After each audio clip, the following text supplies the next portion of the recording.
এবারে রামাবস্যায় আমি ওই রাকিব ওর মাকে মেরেই ফেলবো। যত যাই হোক, কেউ আর আমাকে আটকাতে পারবে না।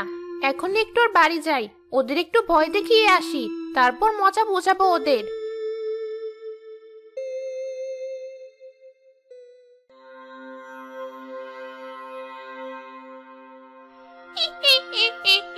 কি রে, মা ছেলে মিলে বসে বসে কি করছিস? খুব মজা করে গল্প করা হচ্ছে, তাই না? আবার এসেছিস তুই? সাহস থাকলে আমার সামনে আয়। মা, হলুদটা নিয়ে এসো, ওকে একটু হলুদ পুরা গন্ধ শুকাই। ও খুব বাড়াবাড়ি শুরু করেছে। দাঁড়া, এখনই নিয়ে আসছি আমি, তারপরও বুঝবে।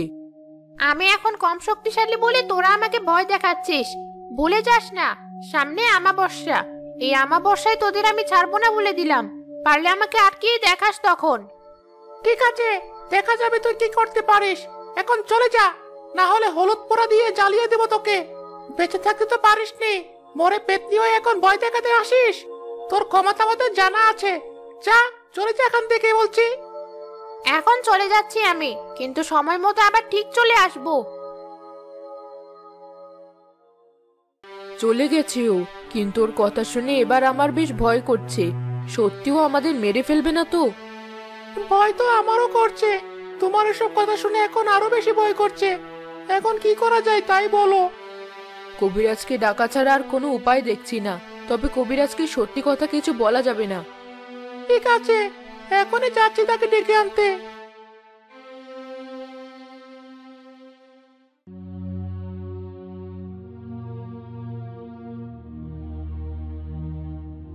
কবিরাজ মশাই, আমাদের বাড়িতে মাঝে মধ্যে এক পেতনি এসে জ্বালায়, আমাদের ভয় দেখায়।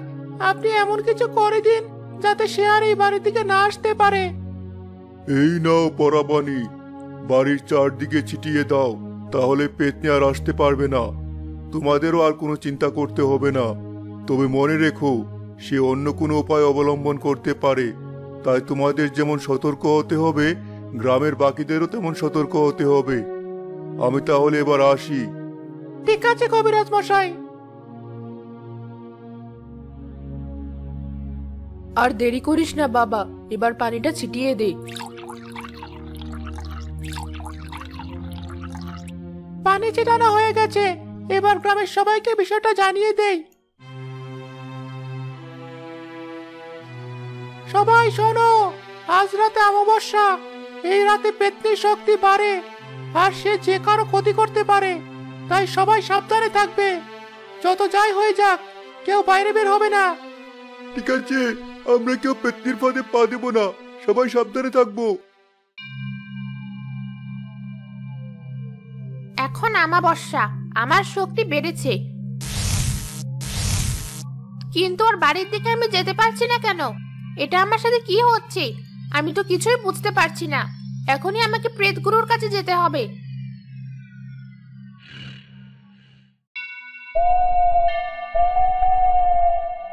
কিরে পেতনি, আমাবস্যায় তো তোর শক্তি বাড়ে, তাহলে এখন কেন তুই আমার কাছে এসেছিস? প্রেতগুরু, আমার শক্তি বেড়েছে, কিন্তু আমি ওই বাড়িতে তাও ঢুকতে পারছি না। ওই বাড়ি কবিরাজ দিয়ে বন্ধ করা হয়েছে।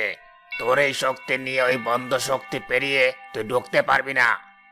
তাহলে এখন আমার উপায় কি? এভাবে চলতে থাকলে আমি আমার প্রতিশোধ নিতে পারবো না। আপনি আমাকে একটু উপায় করে দিন। উপায় একটা আছে।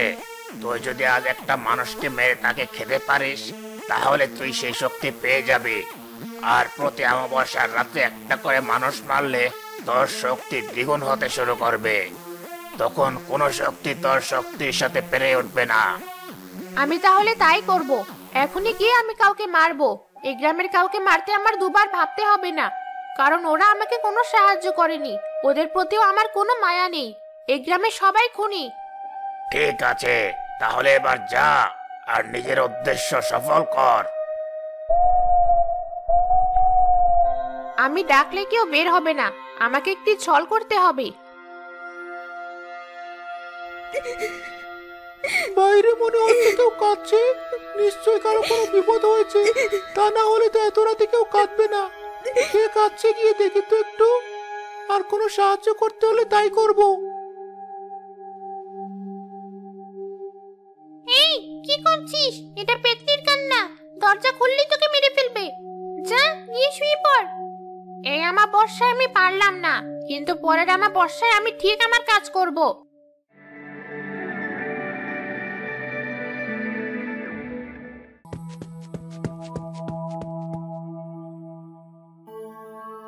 মা, এত তড়িঘড়ি করে সব গুছিয়ে ফেলছো কেন? তোর মনে নেই আজ আমাবস্যা? তাড়াতাড়ি খেয়ে ঘুমিয়ে পড়। আগের বারের মতো আজকেও যেন কোনো ভুল না হয়। একদম বিছানা ছেড়ে উঠবি না বলে দিলাম। ঠিক আছে মা, একদমই উঠবো না, তোমার পাশে চুপ করে শুয়ে থাকবো।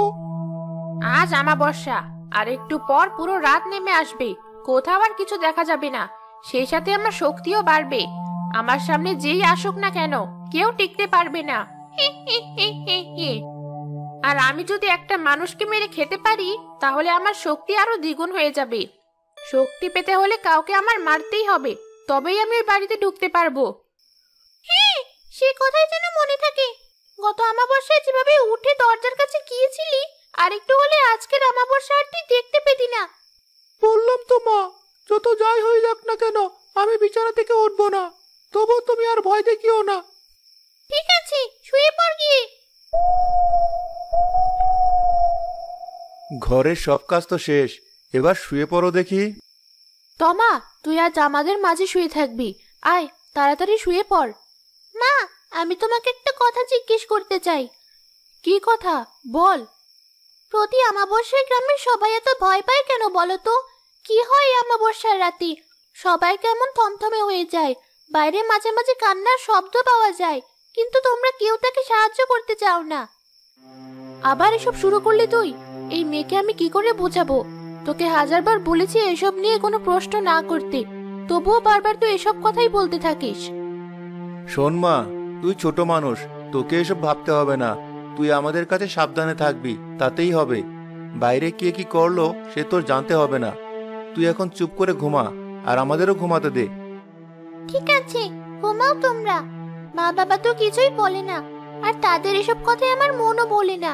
প্রতি আমাবস্যায় কে কাঁদে তা আমার খুব জানতে ইচ্ছা করে, তার জন্য আমার খুব কষ্ট হয়। এই তো চারিদিকে অন্ধকার নেমেছে, আমি নিজের ভেতরে এখন আরো বেশি শক্তি অনুভব করছি। যাই, আজ চেষ্টা করি। কোনো একটা মানুষকে মারতে পারলেই আমি শক্তিশালী হয়ে যাব।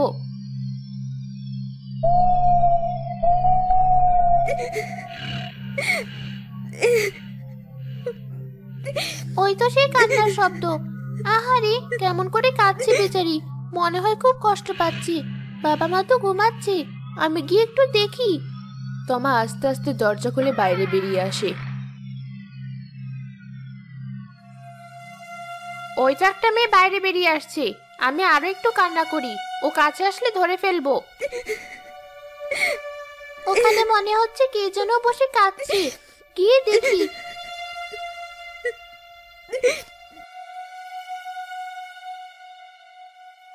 কে আপনি?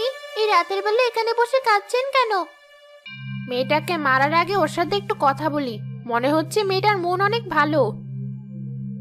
আমি কাঁদছি আমার দুঃখে। তুমি এখানে কেন এসেছো?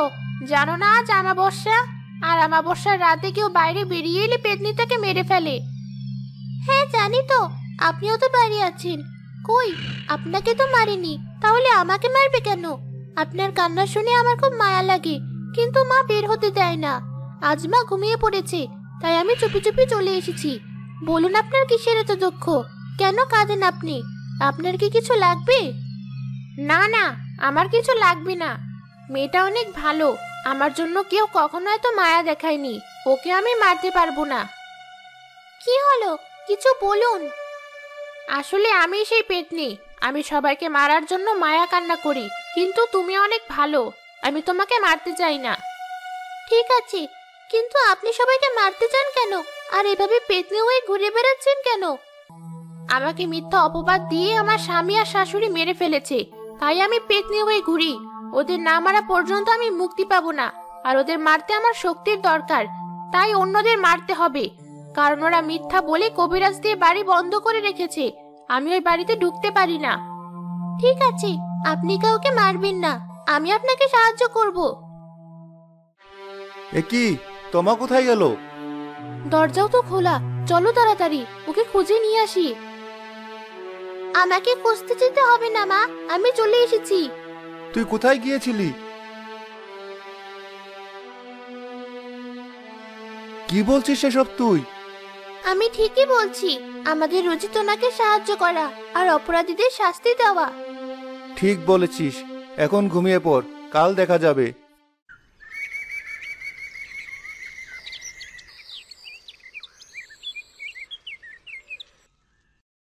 কানন গ্রামের সবাইকে ডেকে নিয়ে আসি আর রাতের সব কথা বলি। এর মানে হলো ওই পেতনির কোনো দোষ নেই, রাকিবের বউ মরেই পেতনি হয়ে গেছে। তার মানে রাকিব ভাই আমাদের সবাইকে এতদিন ভুল বুঝিয়েছে আর সবাইকে বিপদে ফেলে রেখেছে। আমরা এটা আর মানবো না, এর বিচার হওয়া উচিত। কিন্তু আমরা কি করব? সব ব্যবস্থা আমি করে রেখেছি। এই তো কবিরাজ মশাই চলে এসেছেন। কবিরাজ মশাই, এবার আপনি আপনার কাজ শুরু করুন। সবাই দাঁড়াও, আমি এখনই পেতনিকে ডাকছি। না না কবিরাজ মশাই, আপনি এসব করবেন না। ওই পেতনিকে আপনি ডাকবেন না, তাহলেও আমাদের কাউকে বাঁচতে দেবে না। আমি তোমাদের কোনো কথা শুনবো না। কবিরাজ মশাই, আপনি আমাকে কেন ডেকেছেন? পেতনি, গ্রামের সবাই তোমার কথা শুনতে চায়, তোমার যা বলার বলো। আমি ওই রাকিবের বউ ছিলাম। আমার বাবা আমার বিয়ের সময় কিছু সোনার গয়না দেয়, তারপর তিনি মারা গেলে আমি এতিম হয়ে যাই। এদিকে আমার স্বামী আর শাশুড়ি আমাকে পছন্দ করতেন না, তারা শুধু আমার কাছ থেকে সেই গয়নাগুলো চাইতেন। আমি দিতে রাজি না হওয়ায় আমাকে চুরির দায়ে খুব মারে। আমি সাহায্য চাইলে গ্রামের কেউ আমাকে সেদিন সাহায্য করে না। অতিরিক্ত মারের কারণে আমি অকালে মরে যাই, কিন্তু আমার আত্মা মুক্তি পায় না। তাই আমি পেতনি হয়ে ঘুরে বেড়াই। আমি ওদের শাস্তি চাই। আমি ওদের মেরেই ফেলতে পারতাম, কিন্তু আপনার কারণে আমি সেটাও পারিনি। আমাকে তুমি ক্ষমা করো, আমি না জেনে ওদের সাহায্য করেছিলাম। তুমি আমাদেরকেও ক্ষমা করো, সেদিন আমরা তোমাকে ভুল বুঝেছিলাম। তোমাকে চোর ভেবে আমরা কোনো সাহায্য করেছিলাম না, তবে আমরা এটা বুঝতে পারিনি ওরা তোমাকে মারতে মারতে মেরেই ফেলবে। আমরাও চাই ওদের শাস্তি হোক। কিন্তু তুমি ওদের মেরো না, আমরা ওদের পুলিশের হাতে তুলে দেব। কারণ তুমি পুলিশকে খবর দাও। দিয়েছি, তারা আসছে।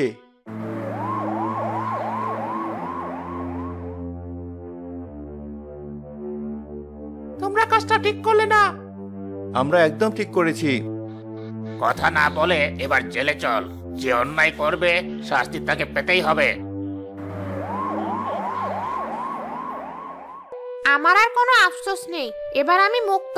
তোমরা ভালো থেকো আর কাউকে এমন কষ্ট দিও না, কারোর সাথে এমন অবিচার করো না তোমরা।